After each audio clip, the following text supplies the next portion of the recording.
अगर मैं आपसे कहूं कि किसी ने सिर्फ 2 पिज्जा 4200 करोड़ रुपीस में खरीदे थे, तो आप क्या कहोगे? आई नो ये स्टोरी बहुत इंटरेस्टिंग है, बट डू नॉट वरी, हम ऐसी स्टोरीज और इससे रिलेटेड और मनी फैक्ट्स आज डिस्कस करेंगे। सबसे पहले तो हम बहुत ही सिंपल भाषा में समझेंगे कि क्रिप्टो करेंसी वगैरह है क्या, क्योंकि ये हमारी लाइफ को इम्पैक्ट कर सकती है। क्रिप्टो करेंसीज को समझना इसलिए भी इम्पोर्टेंट है क्योंकि 24 मार्च 2021 को इलॉन मस्क ने ट्वीट किया था कि वो अब टेस्ला कार के लिए बिटकॉइन से भी पेमेंट एक्सेप्ट कर लेंगे और उस अमाउंट को वो बिटकॉइन में ही रहने देंगे और नॉर्मल करेंसी में कन्वर्ट नहीं करेंगे। और क्रिप्टो करेंसीज को समझना इसलिए भी इम्पोर्टेंट हो जाता है क्योंकि चाइना सबसे पहला देश बन गया है जिसने खुद की डिजिटल करेंसी लॉन्च कर दी है। यानी चाइनीज गवर्नमेंट को भी लगता है कि डिजिटल करेंसी वर्ल्ड फ्यूचर है।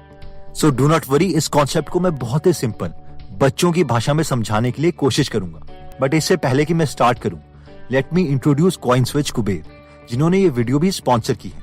कॉइनस्विच कुबेर एक trusted crypto currency trading application है जिसके मिलियंस ऑफ यूजर हैं वर्ल्ड वाइड। इस एप्लीकेशन की मदद से हम सिर्फ 100 रुपए में भी क्रिप्टो करेंसी खरीद सकते हैं, और वो भी सिर्फ एक ही क्लिक से, just like Amazon and Swiggy. CoinSwitch से रिलेटेड वीडियो के एंड में हम बाकी बातें करेंगे, बट अभी हम फोकस करते हैं क्रिप्टो करेंसी पर। क्रिप्टो करेंसी को समझने के लिए हम पहले पैसे समझते हैं। पैसे का नॉर्मल मतलब है वैल्यू, यानी अगर किसी ने आपके लिए काम किया तो इसका मतलब है कि उसके काम ने आपके लिए वैल्यू क्रिएट करी और जिसके बदले आप उसे पैसे देंगे। अब ये इंसान उस पैसों को यूज कर सकता है और किसी से वैल्यू लेने के लिए या कोई सामान खरीदने के लिए। जब करेंसी नहीं थी तो पुराने जमाने में वैल्यू को एक्सचेंज करना बहुत ही अजीब था। अगर आपको मुझसे एप्पल चाहिए और मुझे आपसे राइस चाहिए, तो हम दोनों इस एप्पल और राइस को एक्सचेंज कर सकते हैं। हम दोनों खुश होंगे इस डील से क्योंकि हम दोनों की समझ से हम दोनों ने एक दूसरे को सेम वैल्यू के राइस और एप्पल दिए हैं। लेकिन हो सकता है कि आपको मुझसे एप्पल चाहिए ही ना हो, इसका मतलब है हमारी डील नहीं होगी। इस वैल्यू एक्सचेंज को इम्प्रूव करने के लिए नया कॉन्सेप्ट इंट्रोड्यूस किया गया था जिसमें गोल्ड एक्सचेंज होने लगा। यानी अब अगर आपको मुझसे एप्पल चाहिए तो आप मुझे उस एप्पल्स के अकॉर्डिंग गोल्ड दे दोगे जिसे मैं कहीं और यूज कर सकता हूँ। ये थोड़ा बेटर सिस्टम था, लेकिन इसमें प्रॉब्लम्स थी, और वो ये थी कि गोल्ड कैरी करना मुश्किल था और साथ में किसी को अगर थोड़ा ही सामान चाहिए तो गोल्ड को छोटे छोटे टुकड़ों में तोड़ना भी मुश्किल था। इन प्रॉब्लम को सॉल्व करने के लिए करेंसी सिस्टम चलाया गया, यानी हम अपना गोल्ड गवर्नमेंट या अथॉरिटीज के पास रख देंगे और उस गोल्ड के बदले हमें प्रॉमिसरी नोट दिए जाएंगे, यानी रुपए नोट्स दिए जाएंगे। तो अब गोल्ड के बजाय इन नोट्स को कैरी करना और भी आसान था, और साथ में हमें गोल्ड को टुकड़ों में तोड़ने की जरूरत नहीं थी क्योंकि नोट्स में अलग अलग नंबर्स लिखे थे जो कि अलग अलग वैल्यू रिप्रेजेंट करते थे। ये सिस्टम ठीक चल ही रहा था कि 15 अगस्त 1971 में एक बहुत ही बड़ा डिसीजन लिया गया। डिसीजन ये था कि यूएस के 37वें प्रेसिडेंट रिचर्ड निक्सन ने गोल्ड और डॉलर का बॉन्ड तोड़ दिया। इससे पहले तक गवर्नमेंट उतने ही नोट छाप सकती थी जितना कि गोल्ड उनके पास एक्चुअल में था, लेकिन इस डिसीजन के बाद सब कुछ ही बदल गया।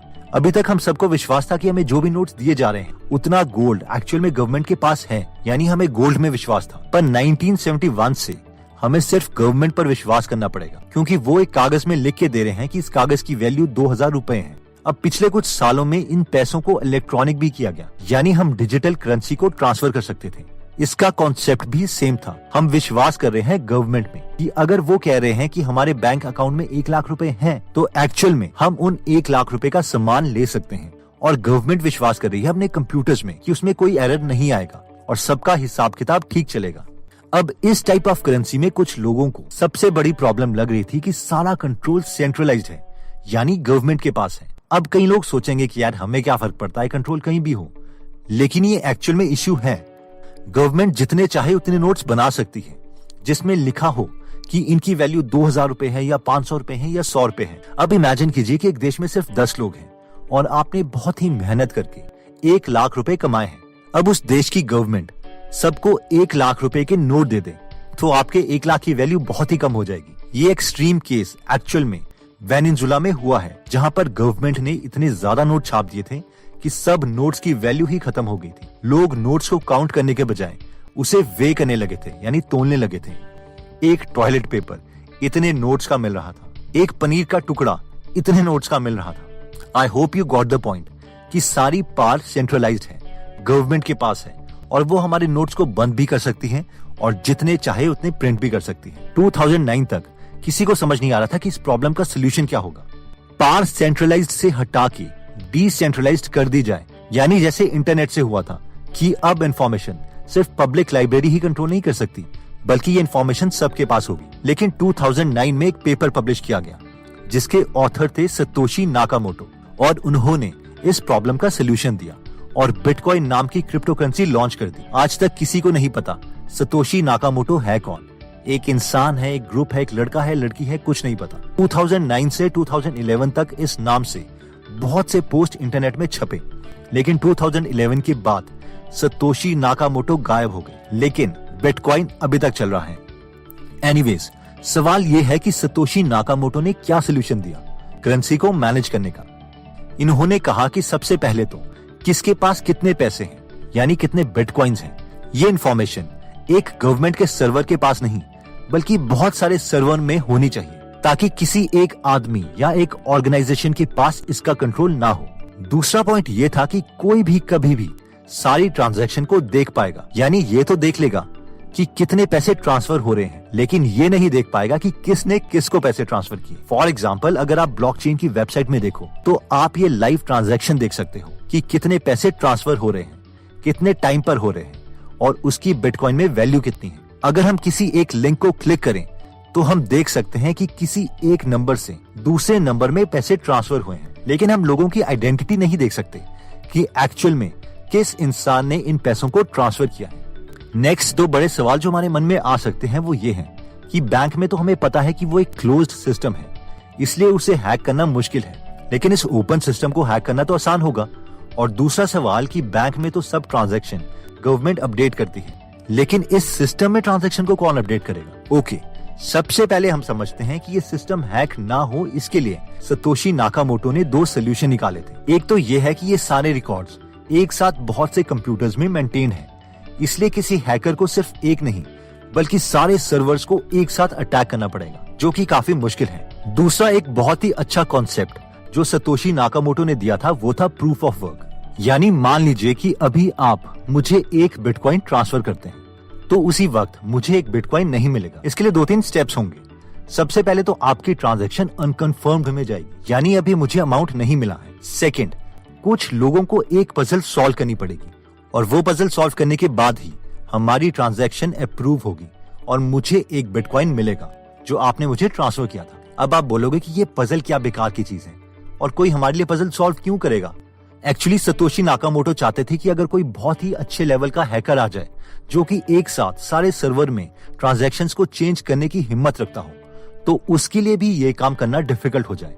इसके लिए उन्होंने सोचा कि हर एक ट्रांजैक्शन को अपडेट करने के लिए कुछ टाइम वेस्ट करवाया जाए जब भी ट्रांजैक्शन अपडेट होगी। इसीलिए उन्होंने आइडिया दिया कि जो भी इंसान इन ट्रांजैक्शन को अपडेट करने के लिए पजल को सॉल्व करेगा उसे बदले में छोटी सी फीस दी जाएगी और वो पजल सॉल्व करने के बाद ही ट्रांजैक्शन अपडेट होगी। और इन लोगों को हम माइनर्स बोलते हैं। माइनर्स वो लोग हैं जो कंप्यूटर को ऑन करके इन पजल्स को सॉल्व करते हैं। एक्चुअली पजल्स माइनर्स को नहीं बल्कि कंप्यूटर को ही सॉल्व करनी है, और ये माइनिंग हम भी कर सकते हैं, जिसके लिए हमारे पास काफी सारी वेबसाइट्स या सॉफ्टवेयर अवेलेबल हैं, जैसे कि Slush Pool, NiceHash, Awesome Miner etcetera. तो एक बार जल्दी से शॉर्ट में हम ये सब दोबारा से समझ लेते हैं। सबसे पहले हमने देखा था कि वैल्यू एक्सचेंज एक सामान के बदले दूसरा सामान देने से होती थी, जैसे कि एप्पल के बदले राइस, और फिर सिस्टम चेंज हुआ और गोल्ड और प्रीशियस मेटल के बदले सामान मिलने लग गया। अगेन इंप्रूवमेंट्स हुई और फिर लोग गोल्ड बैंक में डिपॉजिट करके करेंसी नोट्स लेके सामान लेने लगे। उसके बाद प्रेसिडेंट निक्सन ने गोल्ड और डॉलर का बॉन्ड तोड़ दिया और गवर्नमेंट को पावर मिल गई कि वो जितने चाहे उतने नोट छाप सकती है या बंद कर सकती है। उसके बाद सतोशी नाकामोटो आए और उन्होंने बिटकॉइन लॉन्च किया, जिसमें करेंसी सिर्फ एक बैंक में नहीं बल्कि इंटरनेट की तरह बहुत से सर्वर्स में मेंटेन की जाएगी, जिसे कोई भी देख सकेगा। लेकिन कौन ट्रांसफर कर रहा है ये हमें नहीं पता चलेगा। जो लोग इन ट्रांसफर में पजल को सॉल्व करने के लिए अपने कंप्यूटर्स यूज करेंगे वो माइनर्स हैं, और जिसके लिए उन्हें छोटी सी फीस मिलती है। फॉर एग्जाम्पल, अगर हम इस ट्रांजैक्शन की बात करें तो इस ट्रांजैक्शन को कंप्लीट करवाने के लिए सेंडर को 0.0001900 BTC यानी बिटकॉइन मिले हैं, जो कि माइनर्स की फीस है। हाँ, सबसे इंटरेस्टिंग फैक्ट, जब पहली बार बिटकॉइन लॉन्च हुआ था तो किसी को बिटकॉइन पर ट्रस्ट नहीं था, इसलिए एक बिटकॉइन की वैल्यू एक पेनी से भी कम थी। इसलिए हेनेसिस नाम के आदमी ने 2 पिज्जा खरीदने के लिए पिज्जा वाले को 10,000 बिटकॉइंस दिए थे, जिसकी आज वैल्यू 4200 करोड़ रुपए है। काश आप वो पिज्जा वाले होते। Anyways, on a serious note, इस करेंसी का ड्रॉबैक ये है कि ये बहुत ही वोलेटाइल है। हमें नहीं पता अगर आज हम इस करेंसी में 1 लाख रुपए इन्वेस्ट करते हैं तो वो 1 करोड़ बन जाएगा या फिर 0 बन जाएगा। लेकिन ये भी ट्रू है कि हम इसे इग्नोर नहीं कर सकते, क्योंकि क्या पता यही फ्यूचर हो। चाइनीज गवर्नमेंट और इलॉन मस्क जैसे लोग तो समझते हैं कि yes, this can be the future. तो अगर आप बिटकॉइन में इन्वेस्ट करना चाहते हैं तो उतना ही इन्वेस्ट कीजिए जो आपको पता है कि आप लूज कर सकते हो। बाकी बिटकॉइन से रिलेटेड और नॉलेज लेते रहें। अगेन, अभी एक बिटकॉइन की वैल्यू करीबन 42 लाख रुपए के करीब है, लेकिन कॉइनस्विच कुबेर की मदद से हम 100 रुपए का भी बिटकॉइन खरीद सकते हैं। अगर हम ये एप्लीकेशन किसी के साथ शेयर करते हैं तो हमें 50 रुपए का बिटकॉइन भी मिलेगा।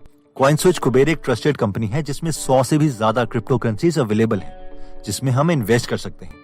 इनके मिलियंस ऑफ ऑनबोर्ड यूजर हैं और 11 महीने में ही 4 मिलियन यूजर कॉइनस्विच कुबेर को ज्वाइन कर चुके हैं।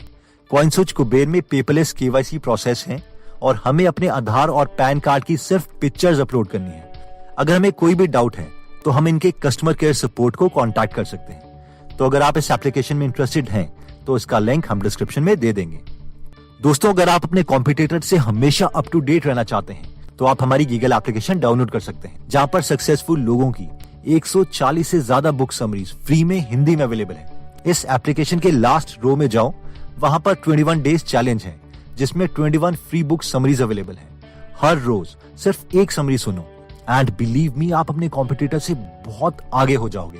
तो अगर आप भी इस नॉलेज की दुनिया में पीछे नहीं रहना चाहते और अपने जीतने के चांसेस बढ़ाना चाहते हैं तो आप गीगल एप्लीकेशन को डाउनलोड कर सकते हैं, जिसका लिंक हम डिस्क्रिप्शन में दे देंगे। एनीवेज, अगर आपको लगता है कि ये वीडियो आपके किसी फ्रेंड या फैमिली मेंबर के काम आ सकती है तो आप ये वीडियो उनके साथ जरूर शेयर करें। अगर आप ऐसी नॉलेजेबल वीडियोस मिस नहीं करना चाहते तो सब्सक्राइब करने के बाद बेल का बटन दबाना मत भूलिएगा। आप कमेंट करके ये भी बता सकते हैं कि आप नेक्स्ट वीडियो किस टॉपिक पर चाहते हैं। जल्द ही हम आपसे दोबारा मिलेंगे। जय हिंद।